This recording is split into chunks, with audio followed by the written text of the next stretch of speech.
Bonsoir Jean Messia. Bonsoir. Nous sommes ravis de vous recevoir à nouveau sur Livre Noir. C'est la deuxième fois que vous venez. Oui. Ça faisait 2 ans. Et en fait, alors pour vous présenter à ceux qui ne vous connaîtraient pas encore, il en reste, vous êtes énarque, président du Cercle de réflexion Vivre Français et ancien membre du Front National et de Reconquête. Vous êtes aussi connu pour vos passages à la télévision sur CNews qui marchent très bien, c'est ce qu'on peut dire de façon générale. Traditionnellement, j'aimerais commencer cet entretien par une citation. Elle vient de l'écrivain Georges Bernanos. « La France ne sera méprisée dans le monde que lorsqu'elle aura finalement perdu l'estime d'elle-même. » Qu'est-ce que ça vous évoque ? Vous savez, on ne peut pas demander aux autres ce qu'on est incapable finalement d'être pour nous-mêmes. Ça vaut pour une personne, ça vaut nécessairement pour un pays. Je pense que c'est comme l'amour. Ceux qui nous expliquent qu'on peut aimer son prochain en commençant par se détester soi-même n'ont rien compris. Ceux qui pensent qu'on peut estimer son prochain sans s'estimer d'abord soi-même n'ont pas compris non plus comment ça marche. Finalement, il faut savoir qui on est, il faut s'aimer nous-mêmes, il faut s'estimer nous-mêmes. À cette condition, on sera aimé par les autres, estimé par les autres, et ça nous permettra aussi nous-mêmes d'estimer et d'aimer les autres. Donc, si vous partez de cette équation entre l'estime de soi et l'estime du prochain ou l'estime des autres, et que vous omettez le maillon indispensable, initial ou initiatique de l'estime de soi et de l'amour de soi, tout ce qui vient après est complètement vicié. Et c'est là-dedans que nous sommes, au fond. Pourquoi nous avons tant de problèmes avec les immigrations ? C'est que l'immigration, elle est là pour nous aider à nous détester nous-mêmes. Et à travers la détestation qu'ont certaines immigrations de la France, ça alimente la détestation de la France par ceux qui la dirigent depuis 40 ans. Pourquoi on cherche absolument à être méprisé des autres ? C'est parce qu'au fond, le système qui nous dirige méprise à la fois la France, son histoire, et les Français. Et donc, en fait, tout est irradié, tout est pourri. On dit souvent que le poisson pourrit par la tête, vous connaissez le proverbe. Eh bien, je crois que la France, malheureusement, n'y fait pas exception et pourrait même être citée en exemple de cela. Le mépris, effectivement, il vient du fait qu'on ne s'aime plus et du fait aussi qu'on rejette, comme vous le disiez, un passé, une histoire. Je pense qu'on sera d'accord pour dire que le passé et l'histoire de la France sont glorieux. Est-ce qu'il n'y a pas justement aujourd'hui une détestation ambiante de tout ce qui est grand ? Est-ce qu'il n'y a pas au contraire un éloge de la victime, du martyr ? Alors, c'est vrai que en fait, lorsque vous commencez à haïr quelqu'un, tout ce que vous lui trouviez avant de grand, de beau, d'admirable, se transforme. Regardez comment ça se passe dans un couple où les gens cessent de s'aimer. La veille, c'était les plus beaux, les plus doux, les plus tendres, les plus merveilleux, les plus affectueux. Et du jour au lendemain, ça devient comme des démons. On a tendance à démoniser, à diaboliser ce qu'on se met à haïr. Donc je vous dis, la veine jugulaire de la transformation du regard que l'on a sur la France, elle commence par la haine de soi. Quand on hait quelque chose, on la voit laide. Et donc on cultive la laideur. Plus personne aujourd'hui, par exemple, ne parle de génie français. La plupart des gens vous expliquent que la France est un petit pays qui ne peut plus rien faire tout seul. C'est l'éloge de l'impuissance généralisée. On ne maîtrise rien. Alors c'est bizarre parce qu'en même temps, sur des épisodes météorologiques comme la dernière tempête, là, vous allez avoir le président de la République qui se déplace, alors que bon, par définition, un événement météorologique, personne ne peut le maîtriser et personne n'a de prise sur lui. Et on va se dire, mais est-ce qu'on aurait pu agir ? Et est-ce qu'on a agi ? Est-ce qu'on a bien agi ? En revanche, les domaines où justement les leviers de souveraineté, les leviers d'action existent, Là, on déclare forfait et on dit ah ben non, là, ça devient des choses naturelles pour le coup, sur lesquelles justement on n'a plus prise et on n'a plus d'action. Que ce soit par exemple la fermeture, les délocalisations. On vous dit ah ben ça, vous savez, on peut rien faire. C'est des centres de décision à l'étranger. Nous, l'État ne peut rien faire. L'immigration, c'est pareil. C'est un phénomène naturel, presque météorologique, sur lequel on n'a pas prise.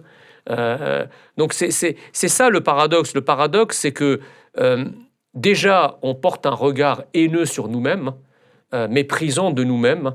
On cultive tout ce qui aide finalement à justifier cette vision des choses.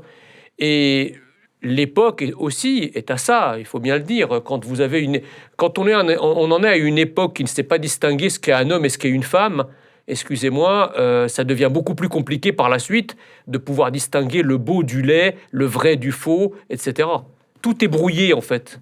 Tout est relativisé, tout est brouillé. Il n'y a plus une boussole qui nous fait distinguer les choses telles qu'elles sont, tellement nous projetons des délires sur la réalité, des délires idéologiques, que finalement, on ne sait plus ce qui est réel ou irréel. Je vais vous raconter une petite anecdote, mais qui vaut ce qu'elle vaut. Moi, j'adore plaisanter avec le côté psychotique de notre époque. Donc un jour, j'arrive sur un plateau de télévision et avant que ça commence, j'ai dit, je leur fais croire que j'entame une formation pour me reconvertir. Hein. Alors tout le monde me dit, ah ouais, tu vas plus faire de télé, qu'est-ce qui va se passer? Je leur ai dit, non, je fais une formation pour devenir mère porteuse. Alors là, évidemment, tout le monde éclate de rire.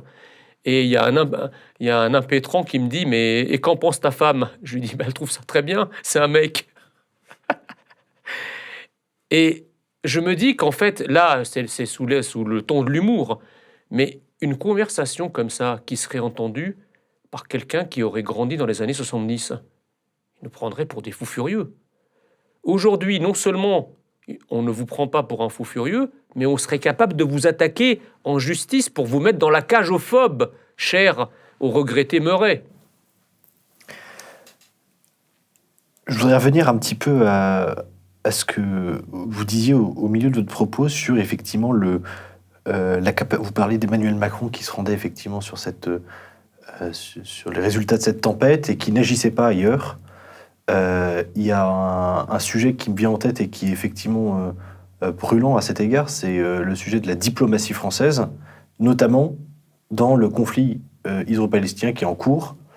On a vu Ursula von der Leyen se déplacer au nom de l'Union européenne à plusieurs reprises dans cette région. Emmanuel Macron y est allé aussi. Est-ce que la diplomatie française a encore un poids?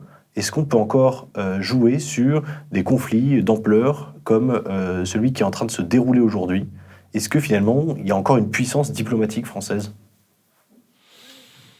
Alors, moi, je crois que la réponse à votre question est non. Pour qu'il y ait un poids diplomatique français, encore faut-il que nous ayons une diplomatie française. Et qui dit diplomatie française, dit une diplomatie française autonome, sinon indépendante. Or, il ne vous a pas échappé que depuis maintenant plusieurs années, et la réintégration de l'OTAN en fait partie, la diplomatie française a mis sa roue dans la roue des États-Unis. Nous ne sommes plus une puissance ayant une voix particulière ou une voix spécifique telle que la France a pu en avoir naguère, sous le général de Gaulle et encore même un peu sous Mitterrand. Aujourd'hui, la voix de la France s'est éteinte. Aujourd'hui, pour paraphraser Pompidou, la France est veuve d'une forme d'indépendance qui serait incarnée par une figure politique susceptible de briguer et d'exercer le pouvoir à haut niveau et donner le change aux puissances internationales qui, évidemment, ont intérêt à mettre les autres puissances de leur côté. Nous, on a mis, sans que personne d'ailleurs nous le demande, on a mis notre destinée diplomatique aux mains des États-Unis et de l'Alliance Atlantique. Donc déjà, nous n'avons plus de diplomatie à part répéter, bêler, en quelque sorte, les grandes positions américaines sur les grands dossiers internationaux. c'est le cas sur l'Ukraine de manière flagrante. Quelle a été la voix de la France sur l'Ukraine ? La voix de la France sur l'Ukraine, ça a été d'être le porte-voix, le porte-serviette, le télégraphiste de Washington. On n'a rien fait d'autre. Sur le conflit actuel au Proche-Orient, c'est plus compliqué. J'ai parlé d'une perte de souveraineté à l'étranger parce que nous sommes rangés béatement et bêtement du côté des Américains, mais s'agissant du conflit proche-oriental, nous pâtissons d'une autre absence de souveraineté que peu de gens évoquent. Il ne vous a pas échappé qu'Emmanuel Macron n'a pas été le premier à aller au Proche-Orient au lendemain du pogrom perpétré par les islamo-nazis du Hamas le 7 octobre. Il n'a même pas été le deuxième ou le troisième. Il a fallu attendre 10 jours pour qu'Emmanuel Macron se rende en Israël, alors même que Biden y est allé, que le chancelier allemand, on ne peut pas dire que l'Allemagne soit une puissance traditionnelle dans la région proche-orientale, et pourtant, Olaf Scholz était là dans les tout premiers jours après l'attaque.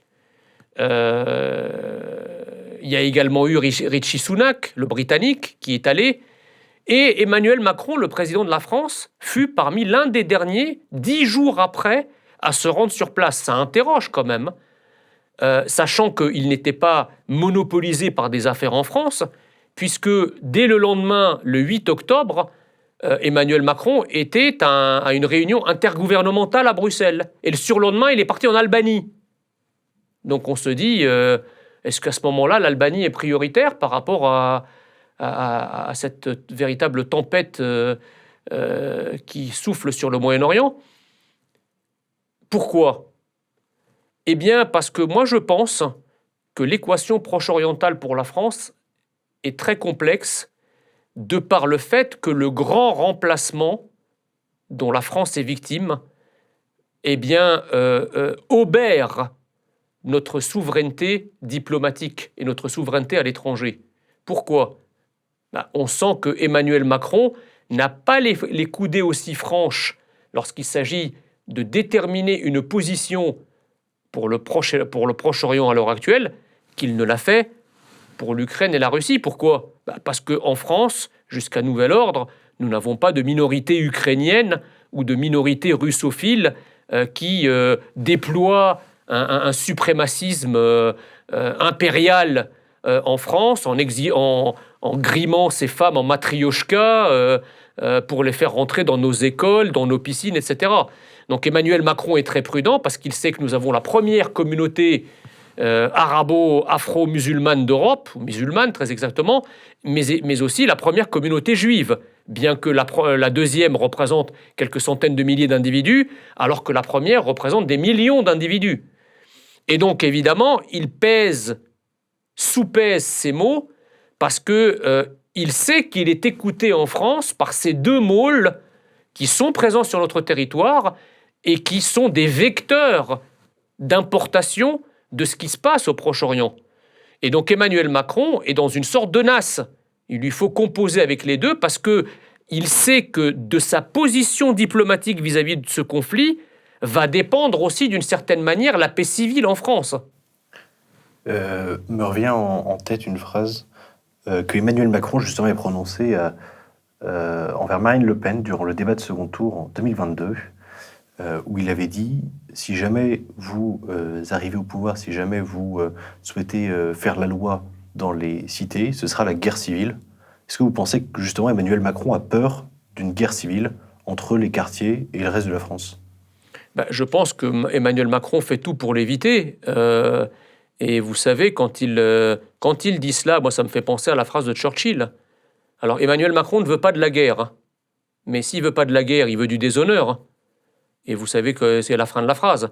Entre la guerre et le déshonneur, vous avez choisi le déshonneur et vous allez avoir la guerre. Hein. Il me semble que Marine Le Pen n'est pas au pouvoir, Éric Zemmour n'est pas au pouvoir. Est-ce que quelqu'un oserait dire aujourd'hui que nous sommes dans une paix civile ?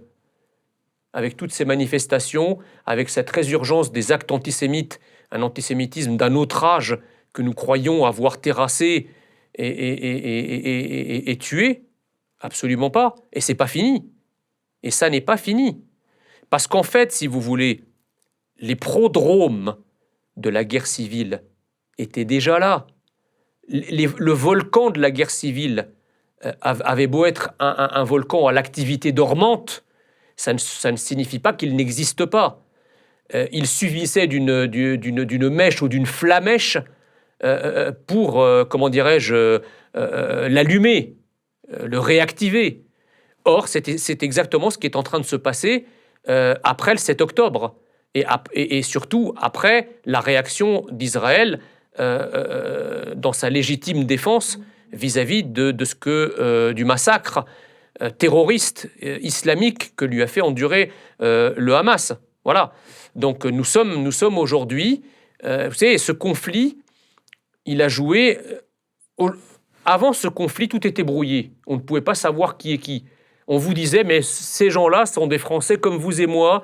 Vous n'êtes pas Français parce que comme vous êtes d'extrême droite, finalement, la France, c'est pas ça, puisque la France a changé. Tout était brouillé. On ne voyait rien. Il y avait quelques rares personnes lucides qui essayaient de garder les idées claires, comment dirais-je, et la rationalité et du bon sens, et qui essayaient d'expliquer qui est quoi, mais ils n'étaient pas entendus. Là, ce conflit joue le rôle d'une sorte de Blue Star identitaire. Hein. Vous savez, pour ceux qui aiment les enquêtes criminelles, le Blue Star est ce produit que vous appliquez sur une scène de crime pour faire apparaître à l'œil nu les traces de sang et donc pouvoir montrer si vraiment il y a eu crime, s'il y a eu de la lutte, du sang, etc. Eh bien, le Blue Star identitaire, c'est le conflit israélo-palestinien qui permet finalement d'un coup de clarifier la scène française. Parce que vous savez, ceux qui manifestent place de la République, toutes les manifestations pro-palestiniennes, ou pro-Hamas plus exactement, que l'on voit depuis... C'est la même chose ? Ah, je pense que les manifestations actuelles, c'est des manifestations pro-Hamas. Si ça avait été des manifestations pro-palestiniennes, on aurait par exemple demandé à ce que le Hamas libère les otages. Or, il n'y a aucune banderole en ce sens d'aucune manifestation. Personne ne parle des 240 otages captivés par le Hamas et dont on sait pertinemment que de leur libération pourrait aussi, comment dirais-je, faire naître la fin des hostilités, ou en tout cas la fin des bombardements. Alors, ceux qui disent le Hamas est bombardé, arrêtez de bombarder les populations civiles, mais s'ils le veulent vraiment, qu'ils fassent des manifestations pour réclamer au Hamas et de rendre les 240 otages à leurs familles et de déposer les armes et de se rendre. Là, à ce moment-là, ça serait des manifestations pro-palestiniennes. À ce moment-là, ces manifestations-là distingueraient effectivement les Palestiniens de ce mouvement terroriste et islamo-nazi qu'est le Hamas, dont on dit qu'il ne représente pas tous les Palestiniens. Alors, s'il ne représente pas tous les Palestiniens, pourquoi les manifestations pro-palestiniennes ne sont pas aussi des manifestations hostiles au Hamas ? Très souvent même, c'est des manifestations qui y sont favorables. Alors on nous dit non, c'est des manifestations qui sont pour la paix. Mais alors combien de drapeaux israéliens vous avez vu, vous, dans la manif ? Je sais pas, il faut être 2 pour faire la paix, non ? Ou comment ça se passe ? Il n'y a jamais de drapeau palestinien. Et je conseille d'ailleurs aux amateurs de sport extrême d'arborer un drapeau palestinien et d'aller dans ces manifestations. Et là, on verra s'ils s'en sortent vivants ou pas. Comprenez ? Donc, tout ça pour vous dire que, en fait, ceux qui manifestent aujourd'hui pour le Hamas, ce sont les mêmes qu'on avait retrouvés au moment des émeutes qui ont émaillé et ensanglanté la France l'été dernier. Ce sont les mêmes qui ont pris fait et cause pour Naël, qui prennent fait et cause pour toutes les racailles qui sont embastillées, enfin en tout cas violentées par la police lorsqu'elles commettent des actes de criminels ou des actes délictuels. Donc il y a un continuum, si vous voulez. Ça, c'est ce que j'appelle l'anti-France. L'anti-France, c'est celle qui dénonce des violences policières fantasmagoriques, qui est toujours du côté de tout ce qui déteste la France et qui veut en finir avec la France. Et dans le rôle du Pierre Laval de cette nouvelle collaboration, c'est effectivement Jean-Luc Mélenchon et la France insoumise, qui abondent en permanence, qui font de la surenchère en permanence pour en finir avec une France française, pour en finir avec la France telle que nous l'avons connue. C'est pour ça qu'ils sont du côté des racailles, du côté de l'islam radical, du côté du Hamas, du côté de ceux qui dénoncent les violences policières supposées et qui ne veulent pas que la police fasse son travail dans les quartiers pour ne pas perturber les zones de non-France où le grand remplacement est déjà achevé, etc., etc. On reviendra un petit peu plus tard sur effectivement toutes les émeutes. Juste avant, j'aurais une question d'ordre, disons, sémantique. Vous parlez de grand remplacement. Il y a la question de la guerre civile à côté. Je voudrais vous donner la pensée de Renaud Camus à ce sujet, donc, qui est l'inventeur du terme grand remplacement, qui dit, selon lui, qu'il ne peut pas y avoir de guerre civile, car il ne s'agit pas du même peuple. Je pense que c'est ce que j'avais tweeté il y a à peu près un mois de cela. Il n'y a pas de... Il peut pas, en fait, une guerre civile, ça oppose des fractions d'une même nation. Voilà. Aujourd'hui, en France, c'est une guerre de conquête d'un côté, puisque nous avons en France un totalitarisme, un suprémacisme alter-identitaire qui veut imposer ses codes, qui veut imposer sa façon d'être et de vivre, et qui veut surtout en finir avec la France telle que nous l'avons connue. Et de l'autre côté, nous avons une guerre de résistance qui est menée par tout ce que la France compte encore de Français, c'est-à-dire à savoir une grande partie du peuple de souche, mais aussi des Français assimilés, étant entendu que de l'autre côté, il y a aussi des Français de souche, mais qui sont des collabos. Voilà. Et donc, en fait, c'est pas vraiment une guerre civile au sens classique du terme, c'est à la fois une guerre de conquête d'un côté et une guerre de résistance et de libération de l'autre. Revenons maintenant sur effectivement l'affaire des émeutes. Alors vous aviez fait beaucoup parler de vous à ce moment-là pour avoir lancé une cagnotte en soutien à la famille du policier, donc qui a tiré sur ce jeune Naël. La cagnotte avait atteint, corrigez-moi si je me trompe, 1,6 million d'euros environ. Oui. Avant d'être fermée puis reversée à la famille. Alors, j'aimerais que vous démêliez un petit peu pour tous nos auditeurs. Il y a eu des procès, un peu dans tous les sens. Que s'est-il passé? Est-ce que la famille a bien reçu l'argent?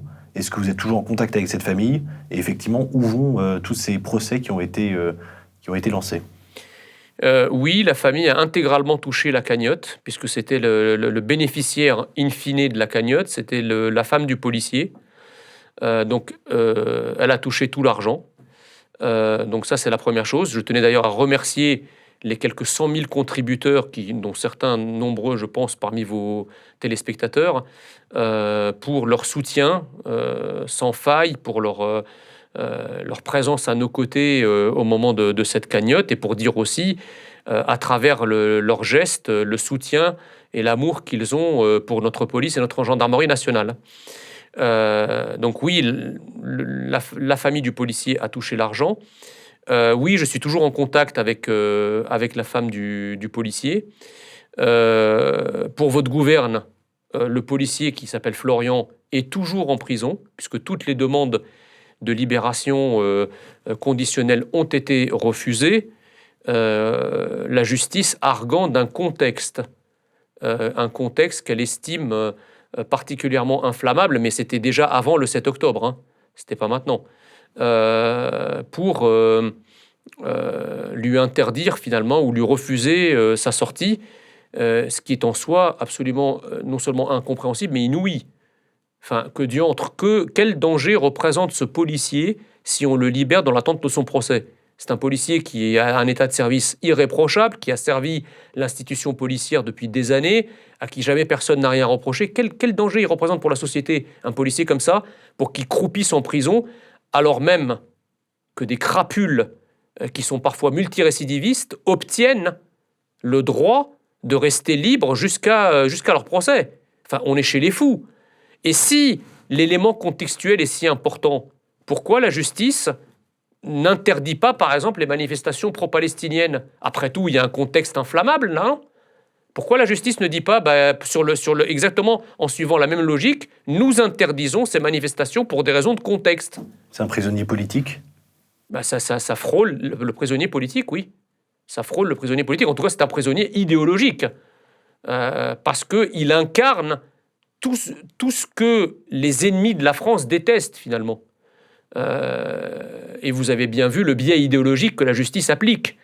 Vous comprenez? Quand vous avez un membre de la France insoumise qui passe devant les tribunaux parce qu'il a proféré des propos antisémites, la justice est comme paralysée, hébétée, ne pouvant formuler l'acte d'accusation, ne pouvant qualifier les faits, en ayant la main qui tremble parce que c'est un mec de la France insoumise. En revanche, quand il s'agit, ou quand il s'agit d'ailleurs de la racaille, issue de la diversité, vous avez cet imam-là, l'imam de Beaucaire, il fait de l'apologie du terrorisme, il est condamné avec sursis. Le soir même, il est libéré. L'autre cagole là, qui poste sur les réseaux sociaux une vidéo où elle se moque des bébés israéliens assassinés dans une vidéo surréaliste où elle dit comment assaisonner des bébés, enfin un truc affreux, ignominieux. Même pas arrêté. Aucune saisine de l'article 40. Je rappelle que l'article 40, c'était l'article que tout un tas de députés du camp du bien s'étaient empressés à saisir en raison de ma cagnotte, en disant c'est la cagnotte de la honte, etc. Là, il n'y avait pas eu de problème pour y aller et saisir l'article 40. Mais par contre, saisir l'article 40 en plus pour une influenceuse qui est suivie par des millions de personnes, qui peut avoir un impact donc sur ces millions de followers, là rien. Les mêmes députés trouvent rien à redire. Pas d'antisémitisme, pas d'appel à la haine, pas d'incitation, etc. Rien. Pas d'apologie du terrorisme, rien du tout. Là, tout le monde fait carpette. Pourquoi? Parce qu'il y a un privilège, une immunité diversitaire, une immunité islamophile qui tétanise, et on les comprend. Parce que comment voulez-vous, in fine, qu'un système qui, pendant 40 ans, vous a expliqué que ces individus étaient les vaches sacrées devant lesquelles tout le monde devait pratiquer des génuflexions victimaires et respectueuses, du jour au lendemain, quand ce système découvre que les vaches sacrées pouvaient aussi être des bêtes immondes, on comprend que le système, il y a un bug. Il ne sait pas comment réagir. Il est paralysé au sens propre du terme. Moi, j'ai lancé cette cagnotte parce que j'estime que la police n'est pas considérée, parce que nos forces de l'ordre ne sont pas considérées, ne sont pas soutenues, ni par leur hiérarchie administrative, ni encore moins par la hiérarchie politique. Rappelez-vous le contexte. Quand ce petit délinquant de Naël, après plusieurs refus d'obtempérer, meurt parce que le policier lui tire dessus, le président de la République, avant même qu'il n'y ait aucun procès, il qualifie ce geste d'inexcusable. Mais où diable est l'indépendance des pouvoirs? C'est pas la justice qui dit si c'est excusable ou inexcusable. De quoi se mêle le chef de l'autorité du pouvoir exécutif? Il devrait laisser faire le pouvoir judiciaire. Enfin, je sais pas, il a lu Montesquieu, oui ou quoi? Il y a une indépendance des pouvoirs en France. Bon, donc, si le président de la République s'arroge le droit de dire que c'est un geste inexcusable, dans ce cas-là, moi, je m'arroge le droit de dire qu'il a tort. Et je m'arrange le droit aussi de dire que si ce policier est déféré et qu'il couche en prison le soir même, et que derrière, vous avez une famille qui pâtit de cela, parce que la famille, en plus, a vu son adresse dénoncée sur les réseaux sociaux, qu'elle a été obligée de quitter son domicile, d'aller à l'hôtel, puis on les a retrouvés dans le premier hôtel, elle a été obligée de redéménager dans un nouvel hôtel, le traitement du policier est suspendu, il n'est plus payé, elle fait comment la famille pour vivre à ce moment-là? C'est comme ça que la République, elle traite ses serviteurs, c'est comme ça que l'État protège ceux qui ont des problèmes dans l'exercice de leurs fonctions. Écoutez, moi, j'ai été fonctionnaire de l'État, j'ai servi l'État à divers degrés. Ce n'est pas ma conception ni de la fonction publique, ni du service public. Et j'estime qu'un fonctionnaire doit être soutenu jusqu'à ce que sa culpabilité ait été établie par un tribunal, ce qui n'était pas le cas. Donc, je n'ai pas fait, vous avez compris, cette cagnotte contre un tel ou un tel, mais pour aider une famille. Et le simple fait qu'on aide une famille française, ça a été pris comme un acte de haine, quasiment jusqu'au sommet de l'État. Mais on est chez les fous. Quelle est donc la considération de ces élites pour la France pour appeler haine une cagnotte qui s'ouvre pour aider la famille d'un serviteur de l'État et d'un serviteur de la France? Mais on est chez les malades mentaux. Dans un système normal, ça devrait être même le système lui-même qui met à disposition de son agent toute l'aide nécessaire pour lui et sa famille, comme dans tous les pays normalement constitués. Donc non seulement la cagnotte est critiquée, mais on porte plainte contre moi. La famille du délinquant porte plainte contre moi et contre la cagnotte pour escroquerie en bande organisée, ce qui est totalement loufoque et fallacieux. Escroquerie en bande organisée, c'est qui la bande? Alors si la bande c'est les donateurs, moi j'ai dit, écoutez, ils vous traitent d'escrocs en bande organisée, portez plainte pour diffamation. Et de fait, vous avez des dizaines de personnes qui sont parties porter plainte pour diffamation à l'encontre de la famille de Naël et de leur avocat, Maître Bouzerou, qui a multiplié les outrances et les accusations mensongères et les diffamations dans ses propos. Quelle n'a pas... Alors moi, quand j'ai vu qu'on avait porté plainte contre moi pour ce chef d'accusation, je me suis dit, le parquet, évidemment, il va balayer ça d'un revers de la main, parce que c'est tellement infondé. Et d'ailleurs, j'ai interrogé plusieurs hommes de loi, des avocats et des anciens magistrats. Ils me disent, mais c'est du délire. Il n'y a rien, quoi. Patatras, en 24 heures, le parquet décide d'ouvrir droit à la plainte de la famille de Naël à mon encontre. Moi, de manière symétrique, j'ai dit, puisque c'est comme ça, et que ce chef d'accusation-là peut être ouvert, qu'à cela ne tienne, je vais adopter la stricte symétrie. Je vais moi-même porter plainte contre la cagnotte, puisque dans la foulée de ma cagnotte, la famille de Naël s'est vue ouvrir une cagnotte aussi. Eh bien, j'ai porté plainte contre contre la cagnotte de la famille de la haine pour escroquerie en bande organisée. Et vous allez rire, à ce jour, le parquet ne m'a toujours pas répondu. Ça fait 3-4 mois. Ouais. Là où pour Naël, il a fallu 24 heures pour dire OK, on ouvre une enquête. Ça fait 3 mois, je n'ai pas eu la moindre nouvelle du parquet. Mais à part cela, la justice est indépendante et impartiale. Livre noir. Oui, ce sera Livre noir. Quel meilleur nom que celui-ci, si proche de ce qu'étaient nos ambitions. Celle de contribuer à la vie politique et médiatique du pays. Celle de traiter des sujets dont personne ne parle ou dont on ne parle qu'en écumant les mêmes mensonges au service des mêmes soumissions. Aujourd'hui, Livre noir est là. Nous occupons le terrain, les réseaux sociaux, les kiosques et les plateaux.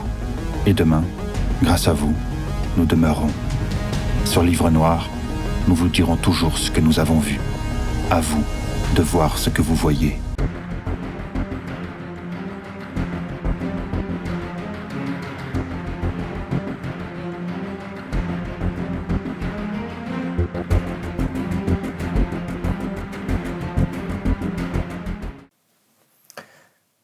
Parmi vos actualités, vos réalisations, il y a l'ancien institut Apollon, qui est devenu le cercle de réflexion Vivre Français.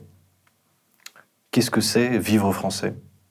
Quel est votre objectif avec cet institut? Quelles sont vos réalisations et vos objectifs à la fois?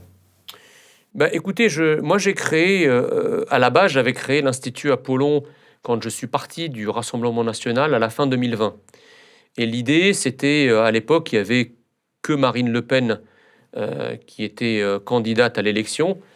Et moi, évidemment, je pensais que pouvait émerger une nouvelle figure au sein du camp national qui prenne un peu le lead. Mais à l'époque, je ne savais pas qui, et je me suis dit, je vais travailler l'infrastructure, parce que le constat était assez simple, c'est que tout le monde disait, nous avons gagné la bataille des idées.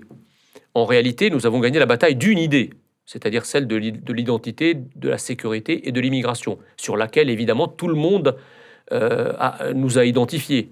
Mais le camp national, il n'est pas monothématique.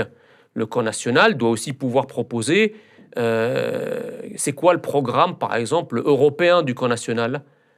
Comment il va gérer le nécessaire retour de la souveraineté nationale dans un certain nombre de domaines, tout en restant à l'intérieur de l'Union européenne et de la zone euro. Le camp national, demain, il est au pouvoir. Quelle relation il va avoir avec le monde arabe? Quelle sera la politique arabe du camp national? Tout ça, ce sont des sujets sur lesquels le camp national ne s'est jamais exprimé, ou en tout cas, s'il s'est exprimé, il n'est pas identifié.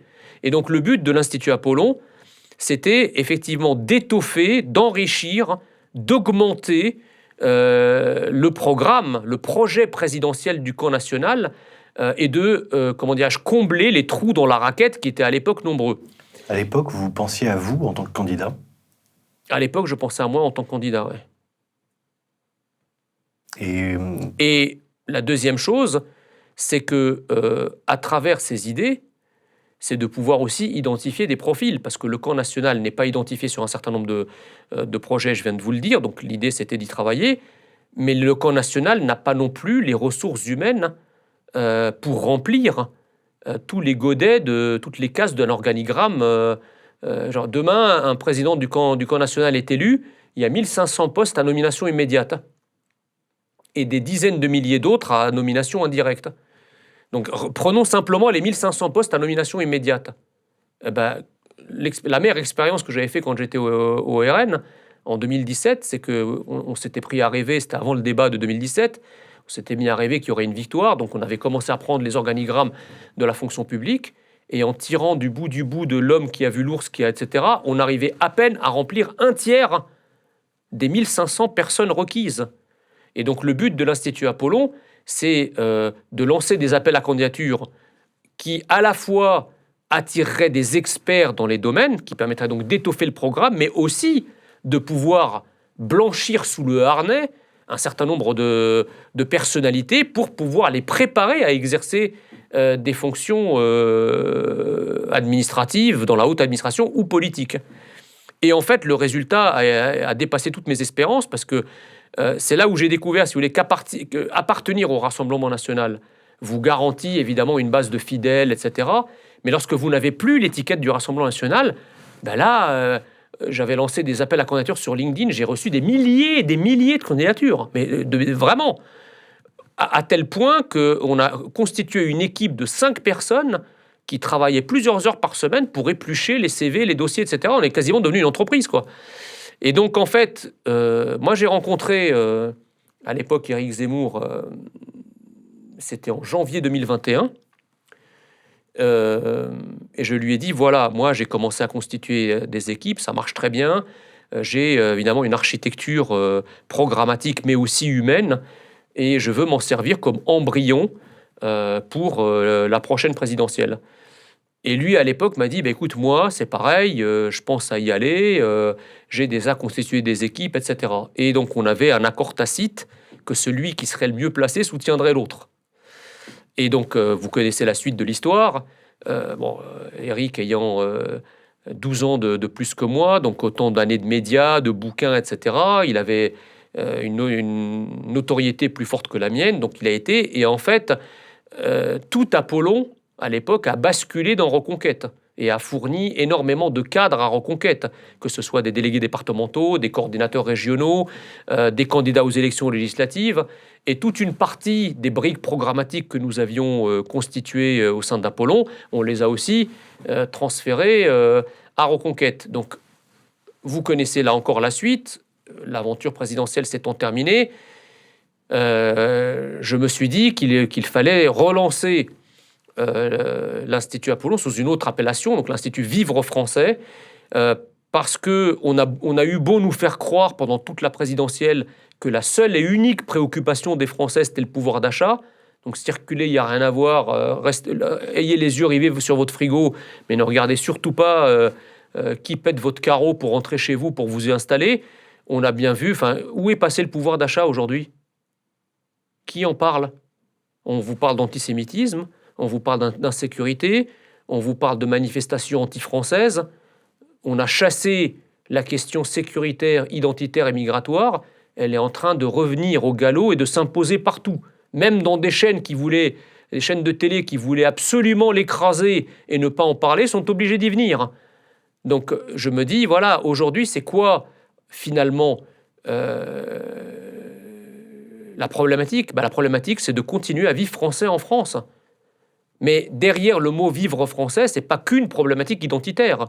C'est aussi le modèle social français. Et je vais vous dire, c'est quelque chose de beaucoup... Même même au-delà. C'est-à-dire que quelqu'un m'a un jour arrêté dans la rue, il me dit « Mais monsieur Messia, mais vivre français, vous pensez à quoi? À la cochonaille et au verre de vin rouge ?» Je lui dis « Ben oui, c'est aussi ça, vivre français. C'est aussi nos modes de vie, c'est aussi notre culture culinaire, nos moments de convivialité, ça fait partie. Vivre français, c'est pas simplement de la haute stratosphère intellectuelle, littéraire. Bien sûr que ça en fait partie. Mais vivre français, tout le monde est concerné. Pas seulement des intellectuels de haut vol. Tout le monde, quel que soit son niveau social, son niveau d'éducation, tout le monde est concerné par vivre français. Une nation, elle est composée de tout le monde. Et donc, il faut qu'il y ait finalement un nom qui parle à tout le monde. Et vivre français parle à tout le monde. Et on se donne pour objectif eh bien, de travailler à l'identité nationale française, à sa définition, mais de manière ouverte, protéiforme, qui prenne en considération finalement toutes les briques programmatiques ou tous les môles d'un projet présidentiel.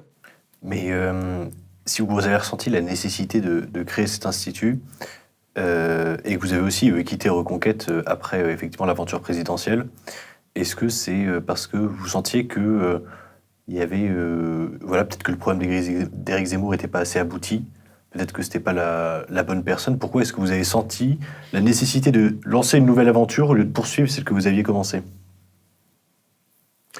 Pour deux raisons. D'abord parce que moi, vous savez, je suis un homme de télé. Je suis un homme de médias. C'est devenu ma passion. Je n'ai jamais eu la moindre minute de média training dans ma vie. C'est quelque chose qui m'est venu sur le tard, puisque moi, j'ai commencé ma vie professionnelle comme enseignant-chercheur en sciences économiques, et je rêvais à l'époque d'être professeur agrégé des universités. D'où ma thèse de doctorat, mes postes successifs d'attaché temporaire d'enseignement et de recherche. Et puis j'ai eu le malheur en 99 de soutenir une thèse qui a été très brillamment notée, mais qui portait sur la coordination des politiques budgétaires face à la mise en place de l'euro, pour faire court. Et à l'époque, j'y défendais l'idée qu'aucune union monétaire n'avait jamais marché si elle n'avait pour préalable une union politique. Et que donc, en conséquence de quoi, l'euro serait un jour ou l'autre voué à l'échec. Donc ça m'a barré, évidemment, le chemin à l'université, qui est quand même, notamment en économie, qui est très libéral, très européiste, etc. Et je n'ai jamais pu, en fait, devenir maître de conférence, ce qui fait que j'ai passé le concours de l'ENA, et j'ai réorienté, en fait, ma carrière dans la haute fonction publique. Donc tout ça pour vous dire que j'étais pas prédestiné à faire une carrière médiatique entre mon poste de haut fonctionnaire, mon poste d'enseignant-chercheur, et puis ensuite mes postes successifs au sein de l'administration centrale, déconcentrée et internationale de l'État. J'avais pas vocation à être un jour sur un plateau de télé. Et en fait, j'ai découvert ça à l'occasion de la présidentielle de 2017, et j'en suis tombé littéralement amoureux. Pourquoi ? Parce que je suis quelqu'un qui adore débattre, je suis quelqu'un qui adore les joutes verbales, je suis quelqu'un qui adore croiser l'épée sur des sujets, quelqu'un qui aime bien chercher à convaincre, qui ne recule pas devant le fait d'être convaincu aussi, ça arrive, d'être convaincu par quelqu'un qui vous apporte quelque chose à laquelle vous n'avez pas pensé. Donc je suis très ouvert d'esprit, très ouvert au débat. Et donc pour moi, si vous voulez, le problème de Zemmour, c'est pas qu'il ait eu tort. Le problème de Zemmour, c'est qu'il a eu raison trop tôt. Et que vous connaissez le proverbe, on a souvent tort d'avoir raison trop tôt. Je pense que si la campagne présidentielle se déroulait aujourd'hui, les choses ne se seraient pas passées de la même façon. Au regard du contexte sécuritaire et identitaire qui est aujourd'hui celui de la France. Après, le choix, c'est, vous savez, moi, être cadre dans un parti, je l'ai déjà fait. J'ai déjà été cadre au Rassemblement national pendant 5 ans. J'étais même l'un des cadres les plus importants, parce que j'étais l'un des 5 délégués nationaux du Rassemblement national. Je pense que pour moi, c'est beaucoup plus utile de continuer à travailler le terrain des idées, de continuer à influencer le débat public à travers les interventions médiatiques, plutôt que d'être le énième cadre d'un parti politique et un cadre en plus qui serait invisibilisé par rapport aux têtes d'affiche. Donc j'ai voulu reprendre ma grande passion qui est la télévision, en fait. Justement, vous avez... est-ce que peut-être est-ce par goût de la littérature ou autre chose, mais d'où vient ce petit goût de la formule? Parce qu'effectivement, vous, votre spécialité, ce sont ces punchlines, ces phrases qui laissent un plateau silencieux pendant quelques secondes. D'où ça vous vient? Est-ce que c'est quelque chose que... est-ce que vous regardiez peut-être des débats quand vous étiez jeune? Est-ce que vous avez des influences littéraires ou alors est-ce que vous vous êtes fait tout seul à ce niveau-là? Oh, bah ça, on peut pas dire qu'on se soit fait tout seul, hein. On ne vient pas de nulle part, on est toujours le fruit de quelque chose. Il y a évidemment l'inné et l'acquis, j'enfonce des portes ouvertes, mais euh, il y a évidemment le côté oriental, où il y a une forme de gymnastique. Surtout, bon, l'Égypte, c'est un pays qui est très connu pour son humour, hein. L'humour égyptien est quelque chose je ne vais pas dire d'universellement connu, mais en tout cas connu dans le monde arabe. J'ai un père qui très souvent avait le sens de la formule, qui est quelqu'un de très difficile à convaincre, hein. C'est, on dirait en langage populaire, une tête de l'art. Donc je me suis entraîné avec lui à le convaincre sans jamais y parvenir complètement. Donc il m'a quand même servi un peu de punching ball et il m'a aussi remis à ma place, hein, parce que c'était quelqu'un qui savait aussi donner le change et avait le sens de la formule particulièrement aiguisée. Après, j'ai eu une éducation jésuite et j'ai eu une éducation jésuite presque d'un autre temps en fait, parce que moi j'ai fait donc mes études à Saint-Louis de Gonzague à Paris. Et vous savez, je n'ai pas fait une seconde, j'ai fait une humanité. C'était les anciennes appellations qui étaient encore en vigueur. Et je n'ai pas fait une première, j'ai fait une rhétorique. C'est comme ça que ça s'appelait encore. C'était une école des années 80, mais sur le modèle du meilleur qu'il pouvait y avoir en France dans les années 50-60, quoi. C'est-à-dire, bon, en plus, c'était vraiment les jésuites qui tenaient l'école à l'époque, hein, donc le directeur était un jésuite, nous avions des jésuites parmi nos professeurs, et l'esprit jésuite est un esprit qui utilise les moyens les plus torves, je dirais, mais pour exprimer finalement une vérité. C'est-à-dire que le moyen peut être torve, mais la finalité est toujours vraie et authentique. Et puis ensuite, évidemment, mes lectures, hein, parce que moi j'ai découvert en fait la France à travers les livres, hein. C'est pour ça d'ailleurs que je suis littéralement tombé amoureux de ce pays. C'est en lisant Ronsard, Boileau, Victor Hugo, Lamartine, enfin bon, j'ai une bibliothèque assez fournie de tous les grands hommes de littérature, hein, les poètes aussi, un peu plus contemporains, René Char, etc. Et donc, en fait, j'ai toujours eu à cœur d'exprimer une pensée. En fait, ce que j'aime pas dans les langues étrangères, même si elles me passionnent, c'est que une langue étrangère, comme c'est pas votre langue de naissance, vous peinez toujours à exprimer aussi rapidement que vous pensez. Alors que le français a cela de merveilleux en ce qui me concerne, c'est que comme j'essaie de penser le plus rapidement possible, j'ai à ma disposition un vaste champ lexical qui provient de toutes les strates de mon histoire personnelle et de mon éducation, finalement permettant cela. Et puis, j'ai aussi une verticalité religieuse et un goût de la vérité, comme disait Camus, hein, l'écrivain. Le goût de la vérité n'interdit pas de prendre parti. Donc voilà, j'ai une verticalité religieuse qui me donne une sorte de bon sens, en fait, me donne la capacité, le plus souvent, de distinguer le vrai du faux, le bien du mal, enfin bon, essayer de dire les choses comme finalement le français lambda qui m'écouterait la trouverait tellement évidente qu'il dirait c'est vrai. On dit souvent que la philosophie est la science des évidences, et Descartes complétait cela en disant que la vérité, c'est ce à quoi l'esprit adhère immédiatement, sans effort. Et donc c'est dans tout cela que je m'inscris, et c'est vrai que j'ai très souvent en face de moi des gens qui soit sont engoncés ou corsetés par leur idéologie, soit prisonniers d'éléments de langage qu'ils doivent absolument caser, mais qui ne sont pas enchâssés dans une vision de la France ou dans un raisonnement ou dans une rhétorique particulière. Voilà, et donc c'est vrai que... Et puis bon, avouons que le système idéologique dominant a des incohérences tellement invraisemblables qu'il suffit de s'engouffrer dans les interstices de ces incohérences, les mettre à plat sur la table et dire alors... Et là, évidemment, ça provoque le silence. Parce qu'en fait, quand vous mettez sur leurs incohérences des termes et que vous opposez clairement leurs incohérences par les deux morceaux des deux contradictions, et leur dites, vous dites ça, mais vous dites ça. Alors comment vous conciliez les deux ? Là, soit la réponse est beaucoup trop compliquée et ils n'y pensent pas spontanément, à supposer qu'elle existe, soit tout simplement ils ne l'ont pas, ce qui est souvent le cas. D'où les bêtudes. Vous parliez de votre religion. Il me semble que vous êtes copte, chrétien oui. Copte. Orthodoxe, oui. Voilà. Mais j'ai été élevé chez les jésuites catholiques. Oui, exactement.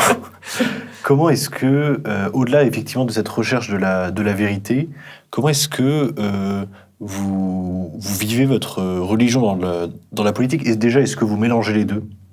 Est-ce que vous faites une distinction entre effectivement le Jean Messia qui va à l'église et celui qui est sur le plateau télé, ou est-ce qu'il y a justement une symbiose entre les deux ? Comment vous vivez votre religion en politique ? Vous savez, moi je suis quelqu'un d'entier. C'est pour ça qu'on m'apprécie ou qu'on me déteste, mais en tout cas, je suis ce que je suis. Je ne fais pas de faux semblants. Je suis pas quelqu'un de sournois, quelqu'un de fourbe ou quelqu'un de dual. Et donc évidemment, les deux se mêlent. Ils se mêlent pas. On n'est pas non plus dans l'exhibitionnisme religieux. Parce que ça, c'est une des grandes valeurs de la France. C'est-à-dire que en France, la notion de discrétion religieuse est sacro-sainte. C'est d'ailleurs pour ne pas la comprendre que l'islam n'arrive pas à être un islam de France.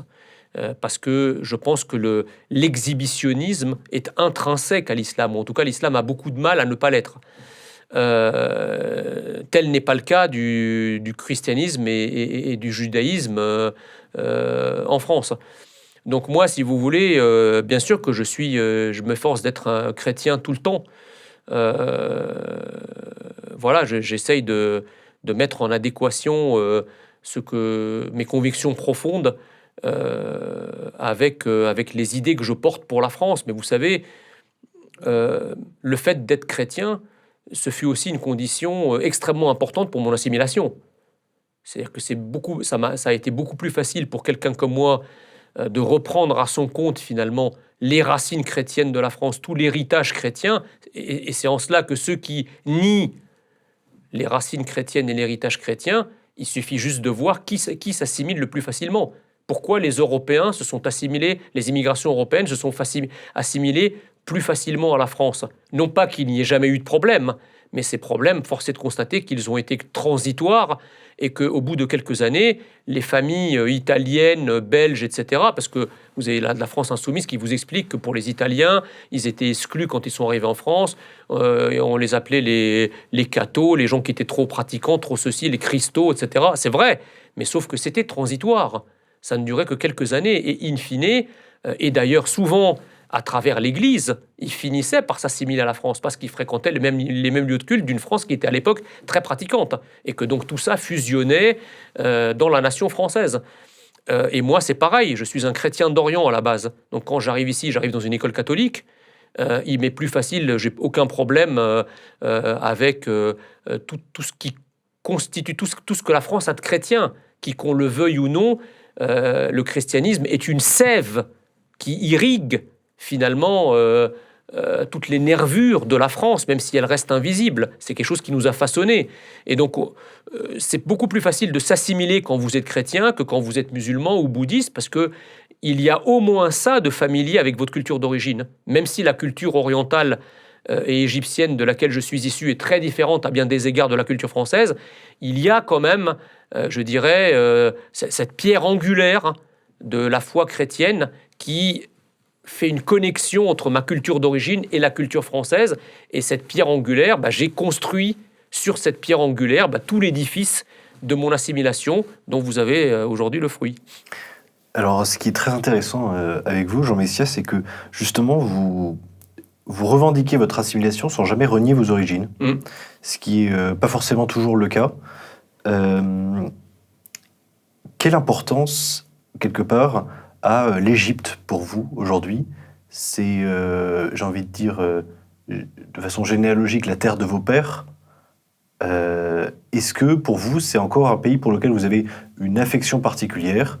Est-ce que alors on imagine effectivement que votre loyauté est évidemment intégralement française, mais comment est-ce que vous voyez l'Égypte? Est-ce que c'est une seconde patrie? Est-ce que qu'est-ce que ça représente finalement pour vous? Écoutez, moi, la terre d'Égypte, évidemment, c'est la terre de mes ancêtres, puisque j'ai plus, en tant que copte et donc héritier des pharaons, j'ai du haut de mon 1m70, 5000 années vous contemplent. En toute modestie.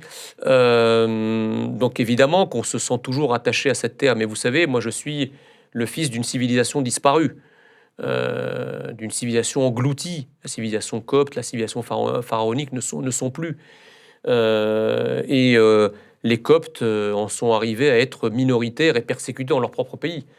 Alors, il faut dire la vérité, le pouvoir égyptien actuel fait tout ce qu'il faut pour protéger les chrétiens d'Égypte et leur garantir la sécurité, l'égalité des droits, etc. Mais le problème, c'est qu'il ne peut pas aller à l'encontre des lames de fond radicales qui traversent la société égyptienne et qui créent il y a des crispations identitaires au sein de l'islam, et pas seulement d'ailleurs en Égypte, c'est valable à travers le monde entier. Et le conflit palestinien, enfin en tout cas ce qui s'est passé le 7 octobre et ce qui a suivi, n'a fait que réveiller la Oumma partout où elle a planté ses tentacules, si je puis dire. Donc oui, l'Égypte reste quand même un pays. C'est-à-dire que quand j'ouvre le journal et que je vois une information sur l'Égypte, je ne peux pas vous dire que je considère de la même façon que si c'est une information en Ouganda ou en Bolivie. Bien sûr que ça reste quand même un pays d'attachement, le pays où je suis né. Donc là-dessus, il n'y a pas de problème. Mais vous savez, aujourd'hui, je suis sommé par la diversité et par l'extrême gauche. Je suis sommé de n'être fier que de mes origines, de porter mes origines en bandoulière et de me prétendre à qui veut l'entendre que je suis égyptien. Et lorsque j'ai le malheur de dire que je suis un Français, que je suis fier d'être Français et que je défends une France française, je deviens un traître à mes origines, quelqu'un qui est honteux de ses origines. Alors moi je dis bien sûr qu'il faut être fier de ses origines, mais si le fait d'être fier de ses origines vous amène à renier votre francité, mais si vous êtes si fier de vos origines au point de ne pas vous considérer comme français, et pire, au point de considérer que le simple fait de vous penser comme français constitue un reniement à vos origines, eh bien, ma foi, retournez au pays de vos origines. Retournez au pays dont vous portez la fierté en bandoulière. Pourquoi vous acharner à rester vivre en France en étant fier d'un pays qui n'est pas la France et en considérant que la moindre adhésion ou la moindre allégeance à la France constitue une trahison? Ne vous mettez pas dans de telles situations de tension personnelle. Comme disait le général de Gaulle, il faut un jour se mettre en adéquation avec ses arrière-pensées. Mettez-vous en adéquation avec vos arrière-pensées de votre pays d'origine et retournez à votre pays d'origine. Ici, la seule allégeance qui est acceptée, qui est respectée et qui vous permet de vivre sans souffrir d'aucune discrimination, c'est l'allégeance à la France. Moi, bien qu'étranger, ça se voit sur mon visage que je ne suis pas un Français de souche, eh bien, je puis vous dire que je n'ai jamais été victime de discrimination. Pourquoi ?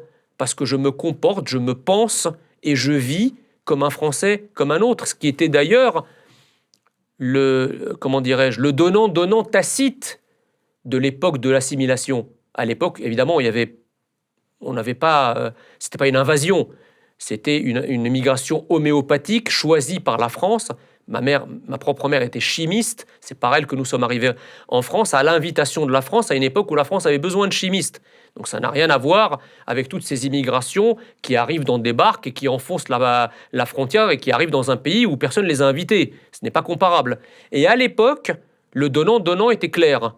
Fais ce que tu peux pour nous ressembler identitairement, et une fois que tu auras embrassé pleinement l'identité française, tu seras traité comme un enfant de France comme un autre. Et c'est ce qui t'est arrivé avec moi. Et c'est ça l'exemple que je veux donner aux jeunes. Alors on me dit, moi je suis fier d'être musulman, moi je suis fier d'être algérien, moi je suis fier d'être arabe.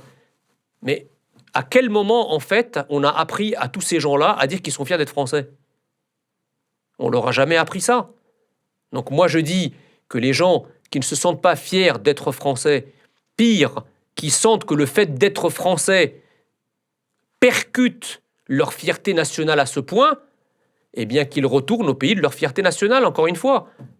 On n'oblige personne, en fait, à rester en France. Si les gens sont mal à l'aise avec... Parce que c'est quand même atterrant et c'est hallucinant d'accuser quelqu'un qui porte la nationalité française et qui vit en France, c'est quand même hallucinant de l'accuser de trahison. Qui est traître à ce moment-là? Ne sont-ce pas ceux qui portent la nationalité française et tout en portant la nationalité française ne lui ont aucune allégeance ni adhésion et qui considèrent que ce papier français était juste décoratif en gardant leur cœur rivé de l'autre côté de la Méditerranée? Pour moi, c'est eux les traîtres à la France. Le traître à la France, c'est pas celui qui s'assimile à la France. Il vaut mieux être en France et renoncer à une partie de ses origines dans le cadre de l'assimilation, parce que là, vous êtes un vrai Français, plutôt que d'être en France et de renoncer à être Français pour faire durer votre allégeance d'origine. Parce qu'à ce moment-là, le choix est clair. Si votre allégeance est à vos origines, retournez-y. Je crois que c'est un joli mot de fin. Merci beaucoup, Jean Messia. Je vous en prie. Alors, chers auditeurs, vous l'aurez peut-être vu dans cet entretien, mais vous avez de la chance. Nous avons commencé par vous, Jean Messia, pour augmenter la qualité de nos vidéos. Donc, n'hésitez pas à nous dire en commentaire ce que vous en avez pensé. Et autrement, j'ai une grande nouveauté pour nos abonnés payants numériques. Alors, vous allez bientôt disposer d'une plateforme communautaire pour poser vos questions aux invités. Donc, ça arrivera pour les prochains entretiens. Donc, n'hésitez pas à nous rejoindre et à vous abonner sur notre site internet. Et puis, on vous dit à une prochaine. Merci beaucoup, Jean Messia. Merci beaucoup.